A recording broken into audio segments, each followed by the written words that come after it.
Again, Big U, his son Baby Huey, or Big Huey, right? He was assassinated last night on Halloween. The whole city of LA went into shock when Big U's son, Jabari Baby Henley, was gunned down in cold blood on Halloween night. But what happened after that?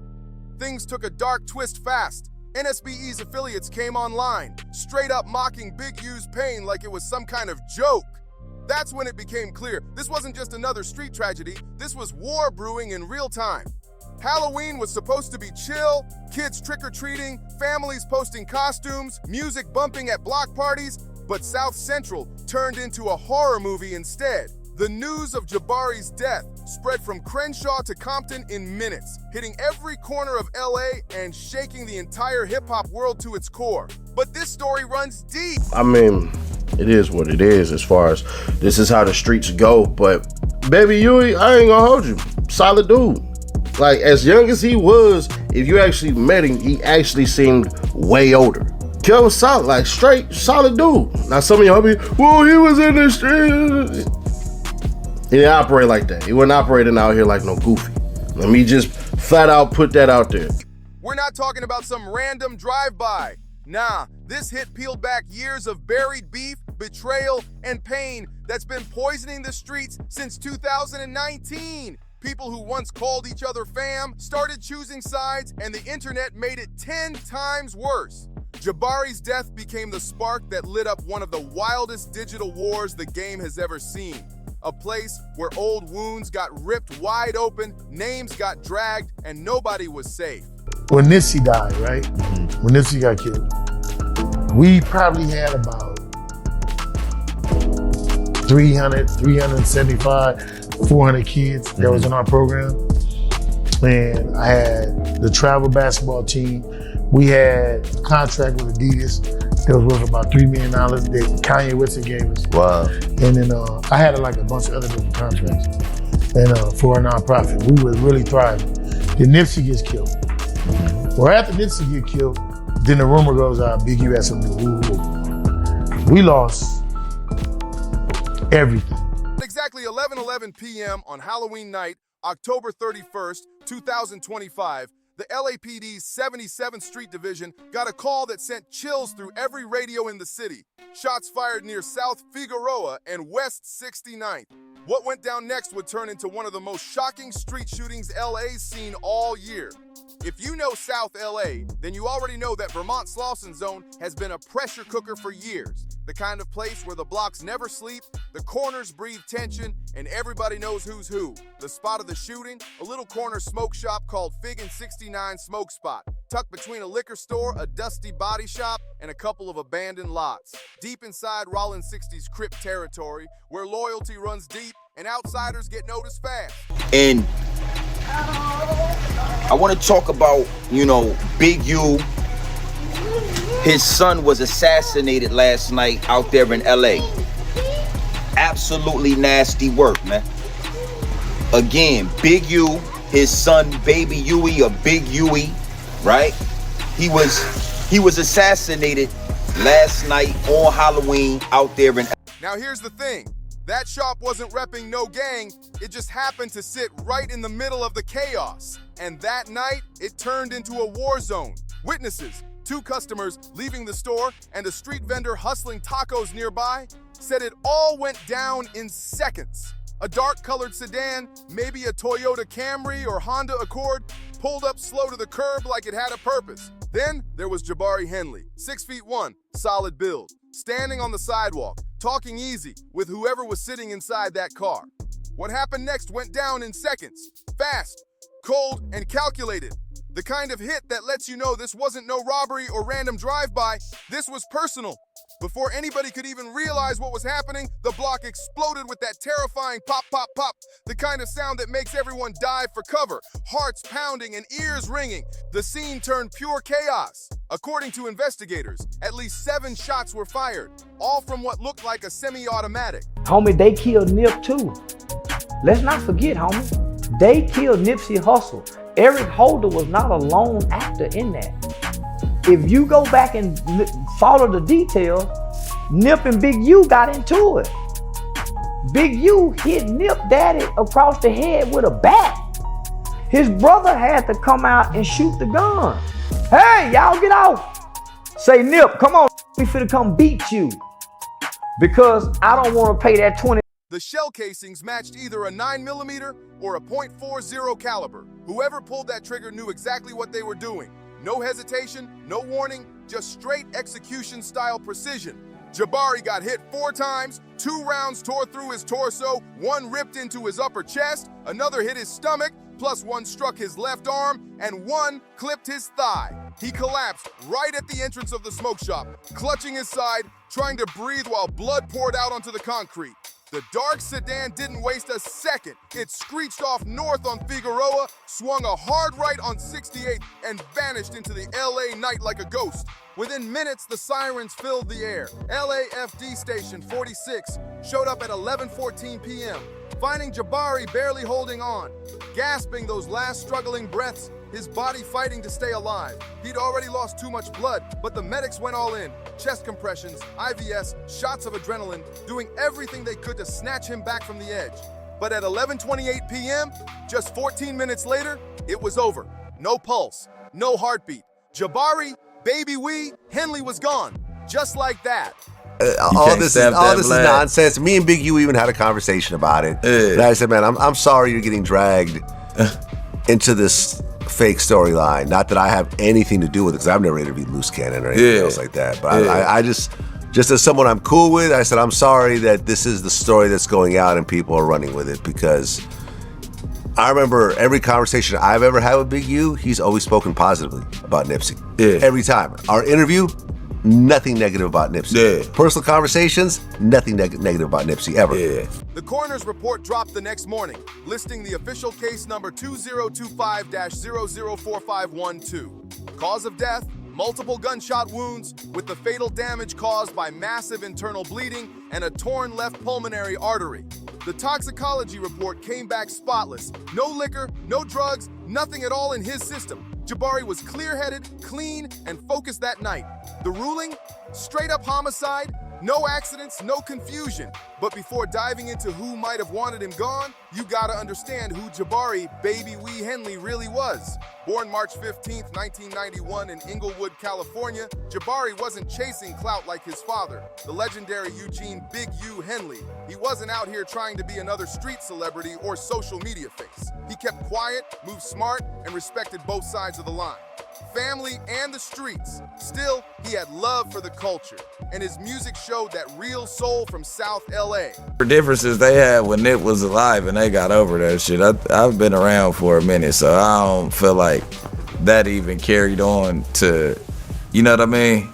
Like, that's a crazy, just imagine you raising this young dude, y'all fall out about some business stuff. Back in 2019, he dropped a track called Hood with Hoodrich, Pablo Juan, and Kenny Beats behind the boards. That joint pulled in over 150,000 streams on Spotify. His lyrics hit hard, talking about survival, loyalty, and the daily grind that comes with growing up in the trenches. Listening to it now feels eerie, almost like he was foreshadowing his own story. But music, that was just a passion project. Jabari had his priorities straight. He was working steady as a warehouse supervisor in Compton, holding down a legit job and raising his 10-year-old daughter like a real man. His people said it all the time. He stayed out the way. That's code for keeping your head low, avoiding the nonsense, and not letting family legacy drag you into street drama. And that's what makes his story cut deep, because Jabari represented the balance that so many young men in South LA dream about, staying true to your roots without getting trapped in the same cycles. Folks who knew him said he was humble, respectful, and always handled himself with class. No flexing, no fake moves. Jabari's brother, Diane Henley, just 28, and holding it down as a starting linebacker for the LA Chargers, broke the news on Instagram the very next day. And the person who killed Nipsey Hussle has been convicted of the murder. Big U's name never came up in the trial. Not a call log, not a nothing. Not a nothing. You would think that in a case this serious where you're facing life in prison, if it really was a murder for hire, like people are trying to say it is, which is nonsense, that person would probably come forward to try to get their time reduced. My heart is shattered. Rest easy, bro. We got the fam. You could feel the pain bleeding through every word. Their other brother, Michael Henley, 32, is a barber out in Hawthorne, and their sister, Shay Henley, 30, works as a nurse in Long Beach. The whole family was pushing forward, each on their own path, building something solid, proving that the Henleys were more than just a street legacy. But here's where this story twists into pure heartbreak. Ed, when I tell you everything, Wow. Kanye stopped answering the phone, Adidas stopped answering the phone. And I ended up almost going dead broke because we already committed to these. While the city mourned Jabari, his father, Eugene Big U Henley, age 58, found out his son had been murdered while he was sitting behind bars. Locked inside the Metropolitan Detention Center in downtown LA, Big U had been there since March 2025, after federal agents hit him with a 43-count RICO indictment that shook the city. Then the rumor goes out, Big U had something to do with it.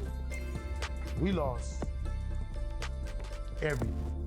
The feds accused him of running what they called a mafia-style operation connected to the Rollins 60 Crips, with charges ranging from extortion and bank fraud to human trafficking and even ordering a hit on a rapper in Vegas. The kind of list that makes headlines coast to coast. But what really hits different is how Big U found out about Jabari's death. Around 1:30 a.m. after lights out, his co-defendant, a music exec known as Loose Cannon, got a message through a contraband cell phone from someone on the outside. He whispered the news across the cell. They got your boy. Imagine that moment. Locked up, no contact, no warning, and finding out your son's gone forever through a hushed conversation in the dark. A few days later, Loose Cannon sat down with TMZ and Hot New Hip Hop, where he described exactly how Big U reacted when he got the news. And it's chilling. Cannon said, Big U just froze. He didn't say much at first, tears streaming, fists clenched. Then he whispered, "Not my boy, not like this." You could almost feel the air leave the room when he said that. It was the raw pain of a father trapped behind bars, unable to hold his son one last time. Cannon went on to say, "We're both shattered, man. Heartbroken and devastated. Don't even cover it. We'll work through this together, even from in here. God makes no mistakes. He's testing us, but we'll rise." You could tell he was trying to find some kind of meaning in a situation that had none. As of November 2nd, 2025, the case was still wide open. No arrests, no suspects officially named. The LAPD South Bureau Homicide Division has been working it nonstop, collecting footage from 12 surveillance cameras around the scene, hoping for even a glimpse of that mysterious dark sedan. The city even dropped a $50,000 reward through the LAPD Crime Reward Program on November 1st, begging the public to come forward with tips that could finally break the case. But while the cops were doing their job, the internet turned into something else entirely. A dark, chaotic battlefield of gossip and grief colliding. Just 2 hours after the first police scanner alerts leaked online at 11:45 p.m., social media caught fire. Posts, tweets, and TikToks started blowing up. Wild theories, fake screenshots, and even people pretending to know what really happened. The story didn't just trend, it exploded worldwide. Within hours, every platform was flooded with wild comments, conspiracy theories, and cold-hearted disrespect that exposed the ugliest side of internet culture. It showed exactly how broken the hip-hop community still is since the loss of Nipsey Hussle. Wounds that never healed, just waiting to reopen. Instead of prayers or calls for justice, what spread was something darker. People online talking about karma, divine payback, and even celebrating the death of a young father just because of rumors tied to his dad, Big U. That's how twisted things got. Within 90 minutes of the first police scanner leak, the internet turned this tragedy into chaos. By midnight, mentions of Big U's son were around 2,500, but by 6 a.m., that number exploded to over 15,000 posts. Hashtags like D Kansa, D Big Henley, and Baby We were trending all across LA and spilling into timelines everywhere. And the reason? Those same 6-year-old conspiracy theories that claim Big U had something to do with Nipsey Hussle's murder on March 31st, 2019 got dragged back up like ghosts that never died. People were connecting dots that didn't exist, spinning wild stories just to chase clicks and attention. The speed this whole thing spread was insane, proving how social media can twist pain into profit in seconds. What should have been a moment of mourning turned into a feeding frenzy. On TikTok, clips started popping up showing graphic footage of paramedics performing CPR on Jabari. Videos uploaded by random anonymous accounts that had no respect for the family's privacy. Those clips hit over 3.2 million views by noon on November 1st, turning real trauma into viral entertainment. On Instagram, Nipsey Hussle fan pages started going crazy, posting reels that mixed genuine grief for Nipsey with slick, shady accusations against Big U. Within hours, those posts racked up over 25 million impressions worldwide. The algorithm went wild, pushing the narrative that the culture had been holding on to for years, a story just waiting for the right spark to blow up again. The disrespect was nonstop, all dressed up like karma or Nipsey's spirit getting revenge from the grave. People were turning pain into payback stories, all rooted in those same tired accusations that have haunted Big U since 2019. These conspiracy theories claim that Big U vouched for Eric Holder Jr., the Rollins 60s member who was convicted in 2022 for Nipsey's murder, or that Big U somehow profited off Nipsey's death through his Unique music label. But here's the truth. During Holder's actual trial, Big U's name never once appeared in the transcripts. Not once. The whole thing was cap, pure internet fantasy. But let's be real. Facts move slow and lies travel fast. The streets don't care about courtroom records, and the internet, it runs on drama. Old interviews and random clips started resurfacing like digital ghosts. Suddenly, everyone was an expert, piecing together theories out of rumors. A 2021 interview with Charleston White resurfaced on November 1st, pulling 11,000 likes and over 500 reposts, where he made wild claims about what really happened with Nipsey's death and hinted at Big U's supposed role. That single clip poured gas on a fire that was already out of control. In one old clip, Loose Cannon claimed that Big U signed Nip to a shady deal, then let the snake circle. The irony of that line hit hard later, because this was the same man who had to break the news to Big U that his son had just been murdered. People online didn't miss that twisted connection, and they started dissecting every word Cannon had ever said. Then came Brick Baby, who clapped back in a new interview, calling Cannon's whole story ridiculous and messy. He basically said, stop twisting history just to chase clicks. But the damage was already done. These recycled stories from years ago started catching fire all over again.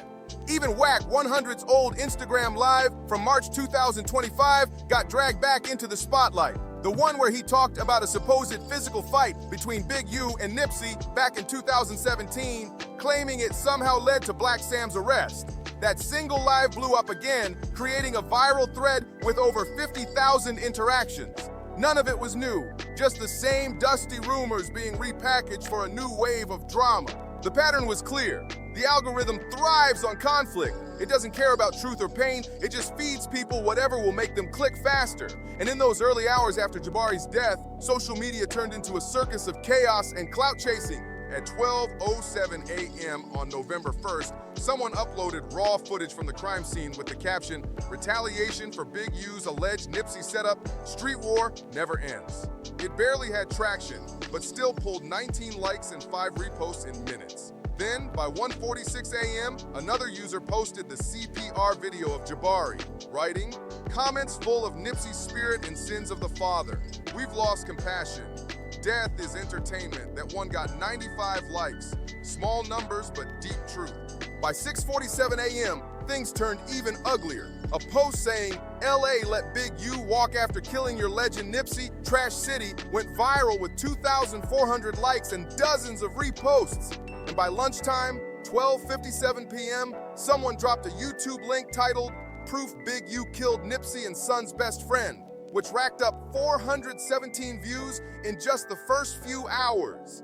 When you really look at the numbers, the size of this digital mob is straight up insane. Out of 8,000 analyzed posts from November 1st at 2 a.m., nearly 62% mentioned Nipsey Hussle, using hashtags like Nipsey Karma and Does Nipsey, which popped up over 4,000 times.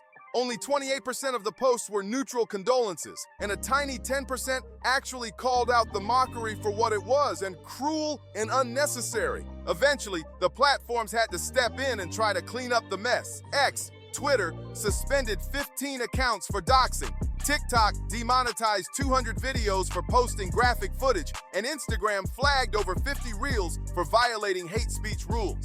But by then, the damage was done. The internet had already turned tragedy into a spectacle. Clicks over compassion, engagement over empathy. What this whole digital circus really exposed is how far we've drifted from understanding grief, justice, or even the real meaning of karma. The stories people were spreading had zero proof connecting Jabari's death to anything that happened in 2019. It was all emotion, raw, misplaced, and fueled by an open wound the culture never allowed to heal after losing Nipsey Hussle. For some folks, the pain never faded, and in their minds, Big U was still the villain. So when his son was murdered, they twisted it into some type of universal payback, like the streets were balancing the scales. That kind of thinking showed just how broken things have gotten when vengeance gets disguised as spirituality. But not everyone was buying into the hate. People close to Nipsey's estate wanted no part of it. Black Sam posted from Marathon Records' Instagram on November 1st, writing, "Pain multiplies pain. Honor Nip with peace, not this." That message hit hard, reminding fans what Nipsey really stood for: unity, growth, and love for the community. Here's the cold truth that everyone online keeps ignoring. Eric Holder Jr., the man who actually murdered Nipsey Hussle, was sentenced to 60 years to life back in 2022. And guess what?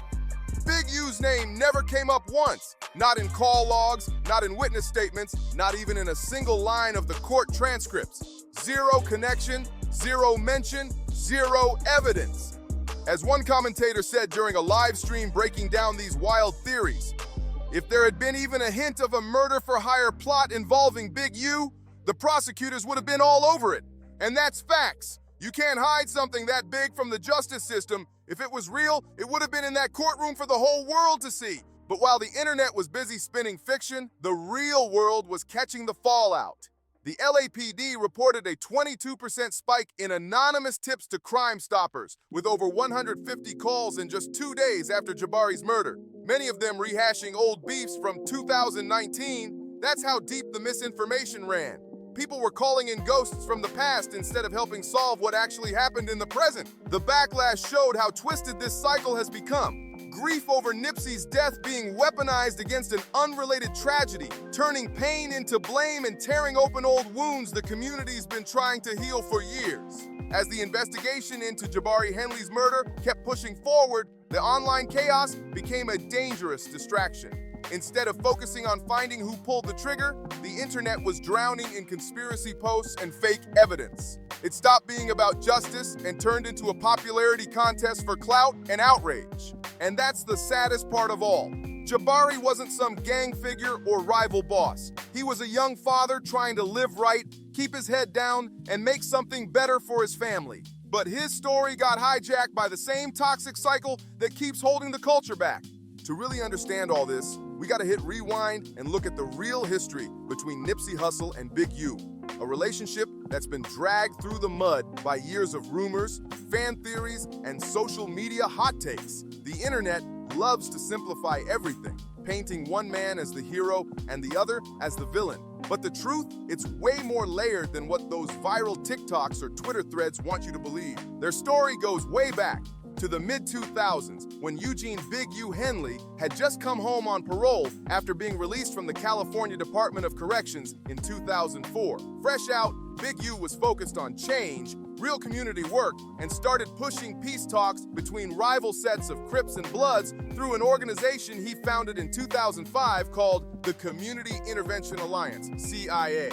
That's when a young Nipsey Hussle, barely 20, started showing up to those gatherings in Crenshaw. He was still finding his voice, an up-and-coming artist and Rollins 60s affiliate, trying to bring something positive to the table. Big U saw something special in him. He called Nip a next-gen leader, the kind of young cat who could connect the OGs with the new wave coming up. By February 2009, their bond turned business. Nipsey signed a 10-year management deal with Big U's Unique music label. The contract included a 10% management fee and a 25% publishing share, which, at that time, was totally standard in the industry. But years later, fans would start calling it predatory. And by 2023, there was even a petition online demanding that Big U be held accountable for allegedly taking advantage of Nipsey.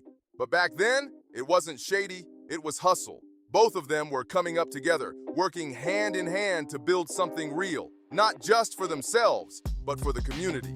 In 2010, they co-hosted an event called Unity in the Community at Limert Park, pulling in over 800 people, a massive turnout. Big U even helped mediate truces between the Rollin 60s and the Hoovers, something no one thought could ever happen. Back in 2012, when Nipsey Hussle hit the stage for a local benefit concert, both he and Big U each dropped $5,000 into CIA youth programs, putting their money where their mouth was. In that same year, Nipsey told XXL magazine, "You bridged sets and saved lives on my block," while Big U said Nipsey's music gave sound to the message. It was a powerful combo, one working in the streets, the other through the mic. Their partnership hit its peak between 2016 and 2018 with the Block by Block series, community panels tackling issues like gentrification, police relations, and youth jobs. They brought out over 4,000 people total, creating space for real change. Big U even stepped in behind the scenes on Nipsey's Grammy-nominated album, Victory Lap, offering A&R guidance and helping line up Kendrick Lamar for features. The chemistry was undeniable. By 2018, Nipsey showed massive respect, cutting a $100,000 donation to CIA, proving they were both serious about giving back to the same neighborhoods they came from. But success has a way of stirring tension, and as Nipsey's star kept rising, the bond between them quietly started to strain. Rumors of a fallout began swirling by late 2018. Nipsey wanted out of his unique music deal early, reportedly over creative control. That same summer, he launched Marathon Clothing, his own brand, his own lane. Big U still showed up at the store's grand opening, smiling for cameras, but later posted a cryptic message on X. Loyalty tests all. It didn't take long for fans to start reading between the lines, and then came the photo. Eric Holder, later convicted for Nipsey's murder, was seen at that same event with Big U in the frame. Back then, it was just another picture. But after Nipsey's death, that image would haunt social media and fuel years of dark speculation. When Nipsey Hussle was murdered on March 31st, 2019, Big U's reaction was raw and public. Just 2 days later, he organized the April 2nd Unity March, bringing together over 5,000 people, and including rival gangs, for a truce in Nipsey's honor. He also delivered an emotional eulogy at the memorial, saying, "He was my son in spirit."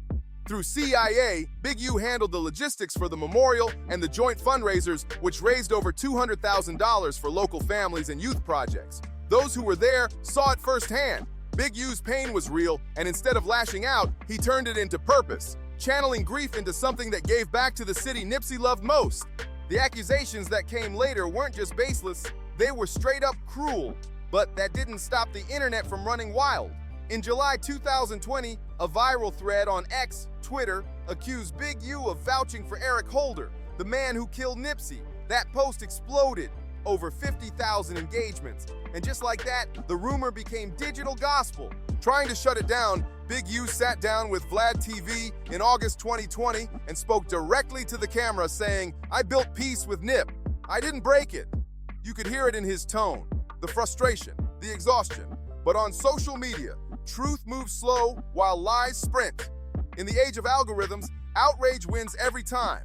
What's really heartbreaking about Big U's attempt to clear his name is what he said about losing everything in the fallout. He wasn't just talking about money or deals, he meant the years of peace building and community work that went up in smoke once the internet turned on him. You could feel the pain in his words when he said his name was being dragged through the mud after decades of trying to fix what I helped break. For years, Big U had worked to mend broken blocks, unite rival sets, and fund programs for kids across South LA. But once those accusations caught fire, all that progress got buried under digital dirt. By 2023, a social media sentiment report showed how bad the damage got.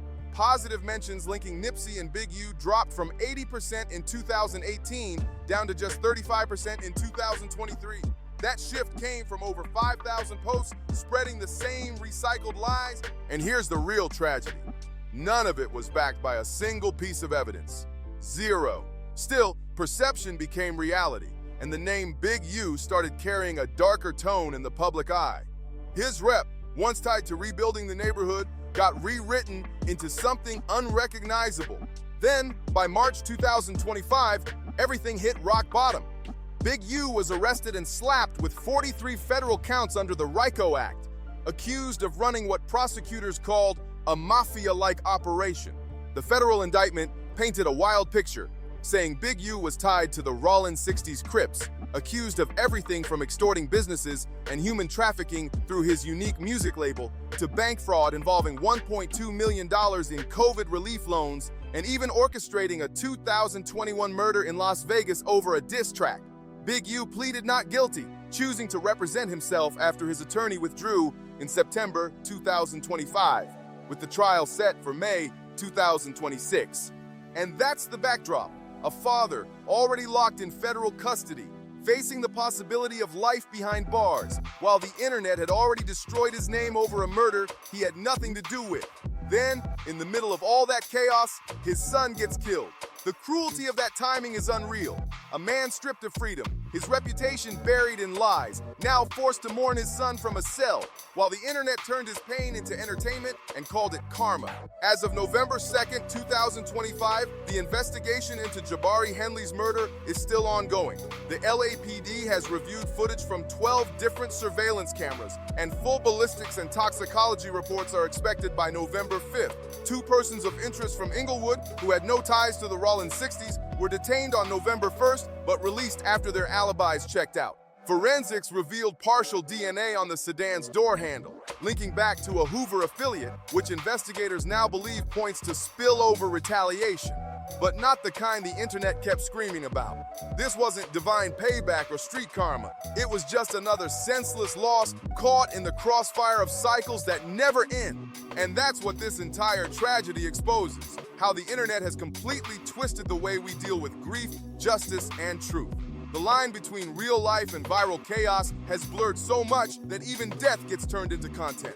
Meanwhile, the Henley family, already struggling under the weight of Big U's incarceration and the RICO fallout, which froze their Hyde Park home and other assets, is now quietly arranging Jabari's funeral with a private memorial planned for November 8th. A family torn apart, left to grieve behind closed doors while the world scrolls past their pain. This story isn't just about crime, it's about how fast compassion disappears when clicks come first. Thanks for watching. If you made it this far, show some love. Like, subscribe, and share so more people can understand the real story behind the headlines. And I'll catch you in the next one.